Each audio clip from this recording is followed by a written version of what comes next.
Okay, good morning, everybody. Good morning. It's Saturday. It is. Up there, okay. Today, just a single piece today, Jesus tells the parable of the 10 bridesmaids. Matthew chapter 25, starting at verse 1. Then the kingdom of heaven will be like 10 bridesmaids who took their lamps and went to meet the bridegroom.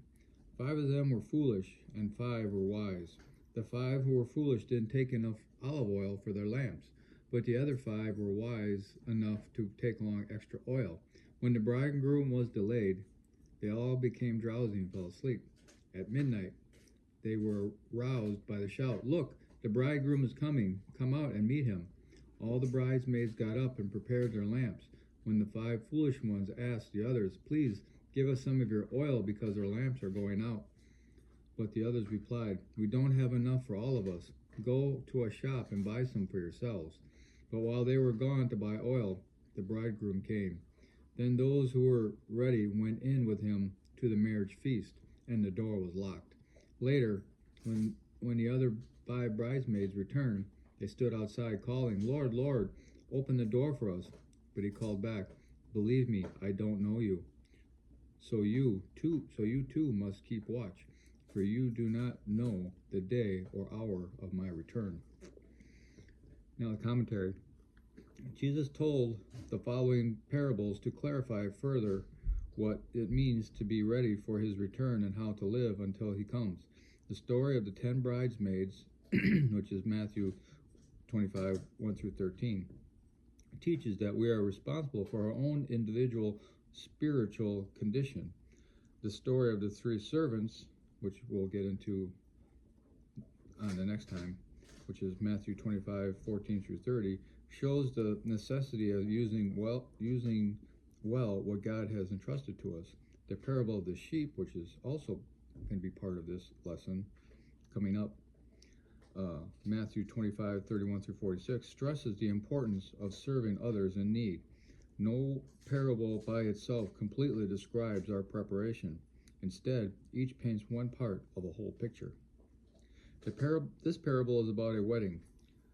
On the wedding day, the bridegroom went to the bride's house for the ceremony.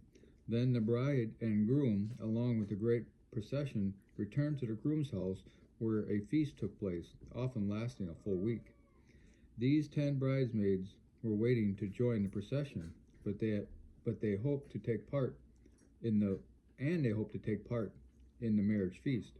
But when the groom didn't come at the expected time, 5 of them were out of lamp oil. By the time they had purchased extra oil, it was too late to join the feast. When Jesus returns to take his people to heaven, we must be ready. Spiritual preparation cannot be bought or borrowed at the last minute.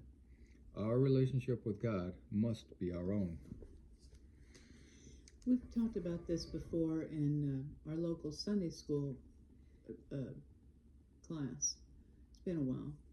But I remember even thinking then, those ones that were prepared, they only had enough to get by. They didn't have any extra to share with anyone else. I want my personal goal to be to have I want to be so filled with the Spirit that I have too much and it just overflows and it spills out and I can share with everyone. Yeah. But in today's society, it's very hard not to run out, and not to just get drained. Yeah. Because of all the things going on in the world, it's just really hard with the stresses of today not to get burnt out and drained like the first 5 that ran out. Yeah. But I don't want to be like the others either, because they were prepared to get themselves by, but they had nothing extra. I want it to be so full of Spirit that it just shares with everybody, and Right, but it also, I think the part of that is it is our personal responsibility. Yes. We cannot, like the traditions of being able to pray for the dead. Once that part of your life is over, no amount of anybody praying for you can give you the salvation that you should have done, that you should have asked for and got while you were living. Yeah. So praying for the dead is kind of pointless. You, and I you think pray that for the ones remaining, not the ones that went. exactly. But I mean, I'm just saying that you can't give to somebody of yourself.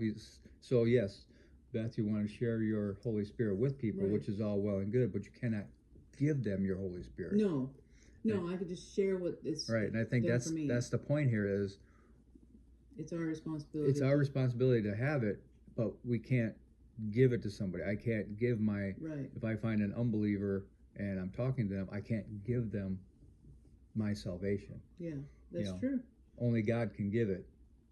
Only you can receive it. Right. But only God gives it out. It's out there for everybody to take. You know what I mean? You can take it and accept it, but you can't take it from another person. Well, I didn't mean like. No, I understand what you mean. I just meant just share. Yeah, of course. But I think the point here in this particular thing was it's our personal responsibility for our own spiritual relationship with Christ. Yeah. Yeah. Okay, we can help them for sure, sharing our spirit with them, and that's absolutely. That's kind of what I meant. Yeah, and that's absolutely correct.